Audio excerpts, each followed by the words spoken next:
Hi viewers, India's largest digital media network Suman టీవీకి స్వాగతం. ప్రస్తుతం మనతో ఉన్నారు happiness and mindfulness coach doctor Anuhya.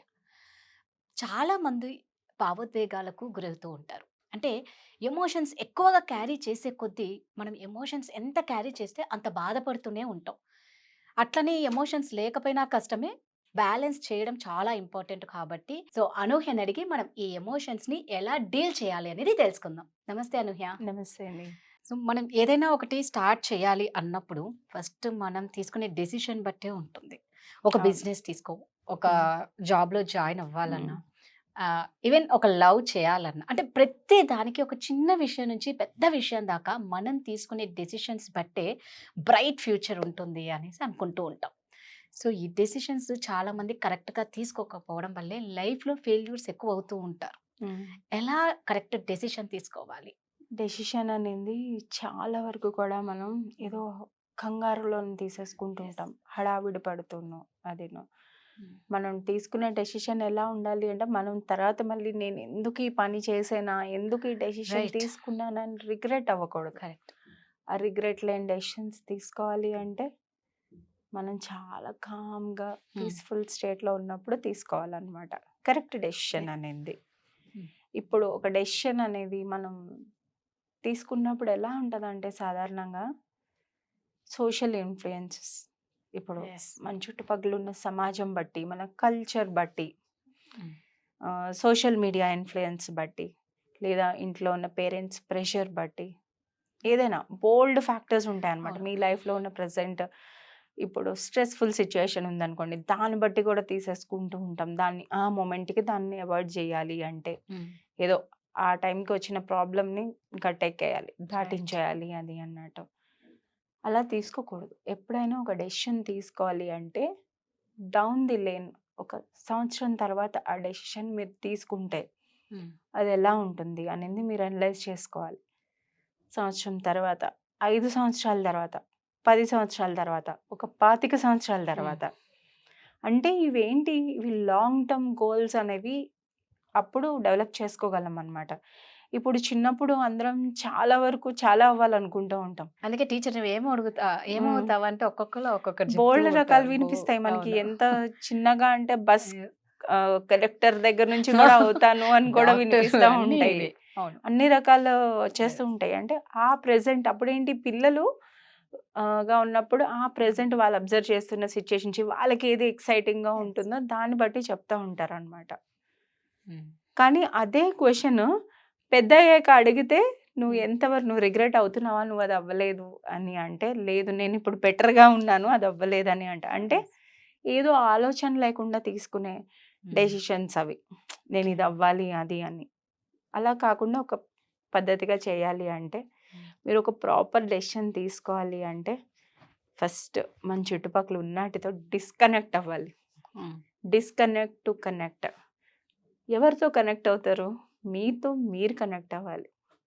Me strengths ఏంటి? మీకు నచ్చినవేంటి? అంటే మీకోసం మీకు ఎంత వరకు తెయాలంటే ఏదో అంటే మీరు చూడటానికి ఎలా ఉంటారు? ఎంత హైట్ ఎవరి అమ్మాయి లేకపోతే పలానా వాళ్ళు సర్‌నేమ్ అది అలా యెస్. కాదు. మీకు నిజంగా ఏం కావాలి అనింది మీకు తెలియాలి. అదెలా తెలుస్తది? మీ కోర్ వాల్యూ ఏంటో మీకు తెలిస్తేనే తెలుస్తది గదా! యెస్. అసలు మీకంటూ ఏంటి? మీరెవరసలు? ఈ ఇన్‌ఫ్లుయెన్సెస్ బట్టి గాదు. హ్మ్. అందుకే అంటున్నాను అదే డిస్కనెక్ట్. డిస్కనెక్ట్. వీటన్నిటి నుంచి డిస్కనెక్ట్ అయ్యి దూరంగా వెళ్ళిపోండి. ఏదైనా లైఫ్‌లో మేజర్ డెసిషన్ తీసుకోవాలి అంటే, వీటన్నిటి నుంచి దూరంగా వెళ్ళి, మీతో మీరు టైమ్ స్పెండ్ చేసుకుంటూ, మీకేది కావాలి అనింది కరెక్ట్‌గా తెలుసుకొని, అప్పుడు హ్మ్. తీసుకోగలరు. అయితే మన మైండ్ ఎలా ఉంటదంటే, డెసిషన్ తీసుకునే పద్ధతి 3 విధాలుగా తీసుకుంటది. ఒకటి మన పాస్ట్ ఎక్స్‌పీరియన్సెస్. ఒక ఫెయిల్యూర్స్ కానీ, ఎక్స్‌పీరియన్సెస్ కానీ ఏదైనా. అది మంచైనా అవ్వని, చెడైనా అవ్వని. దాన్ని బట్టి హ్మ్. తీసుకుంటది డెసిషన్స్.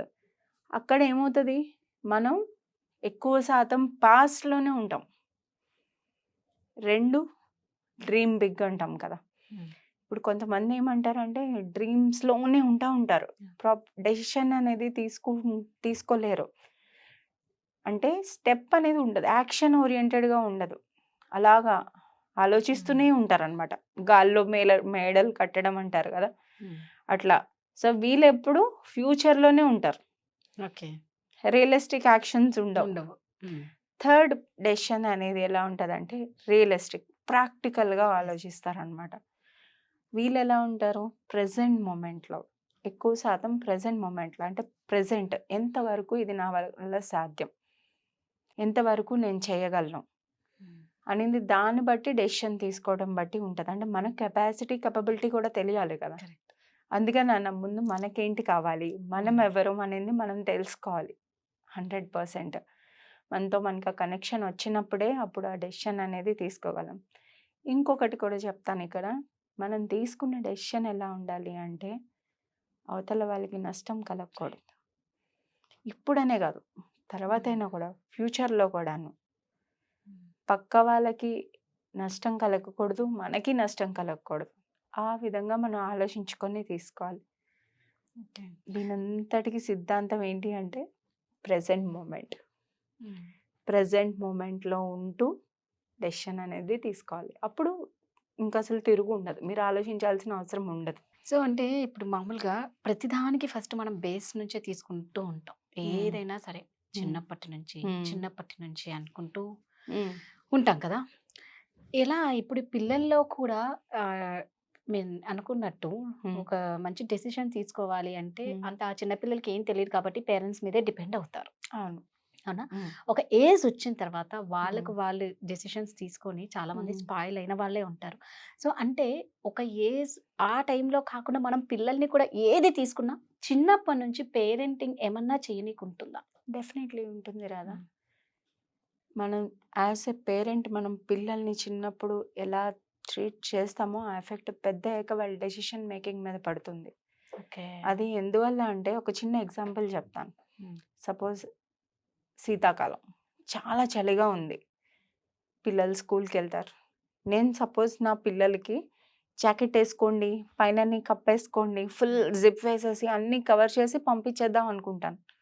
ఎందుకు, చలిగా ఉన్నది, కోల్డ్, కాఫ్, ఫీవర్, మళ్ళీ తర్వాత ఏమైనా అవుతుందేమో అని చెప్పి అది.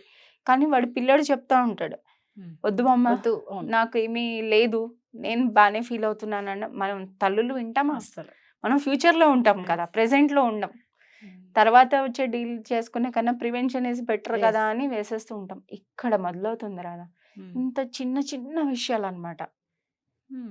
ఇక్కడ ఈ పాయింట్లో ఏమవుతుంది అంటే ఇదే పద్ధతి చిన్నతనం నుంచి అలాగ అయ్యే కొద్దీ ఏమవుతూ ఉంటుందంటే, నేను కరెక్ట్ చేస్తున్నానా, నేను తీసుకున్న డెసిషన్ రైటేనా, ఆ డెసిషన్ మేకింగ్ కెపబిలిటీ అనేది ఎఫెక్ట్ అవుతుంది.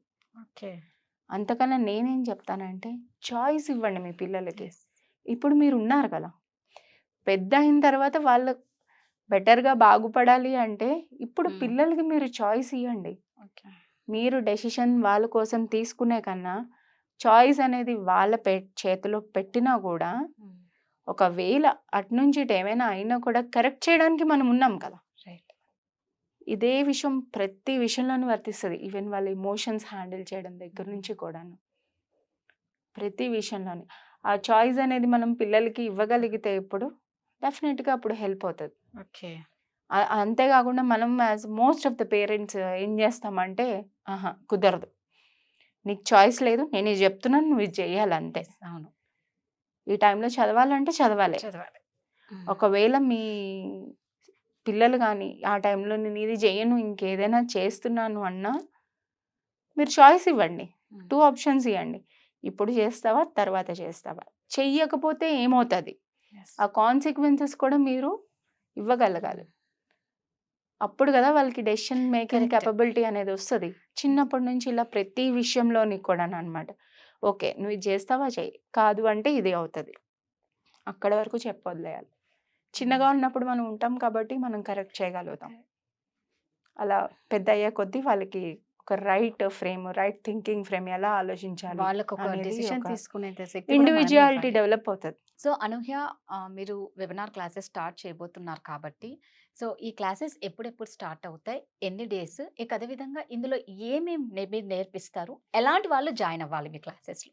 జీవితంలో ముందుకు సాగాలి అనుకున్న వాళ్ళు, ఏమి ఓకే. చేయలేకపోతున్నామే అని బాధతో ఉన్నవాళ్ళు, హ్మ్.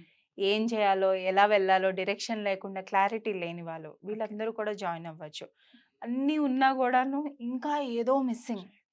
నాకు ఇంకా కావాల్సింది ఏదో ఉన్నింది అని హ్యాపీగా లేరు. హ్మ్. అలాంటి వాళ్ళు జాయిన్ అవ్వచ్చు. ఓకే. చాలా స్ట్రెస్ ఉంది వాళ్ళ లైఫ్‌లోని. హ్మ్. ఎలా డీల్ చేసుకోవాలి తెలియట్లేదు. హ్మ్. అలాంటి వాళ్ళు కూడా జాయిన్ అవ్వచ్చు. క్లాసెస్ ఎప్పుడెప్పుడు స్టార్ట్ అవుతాయి?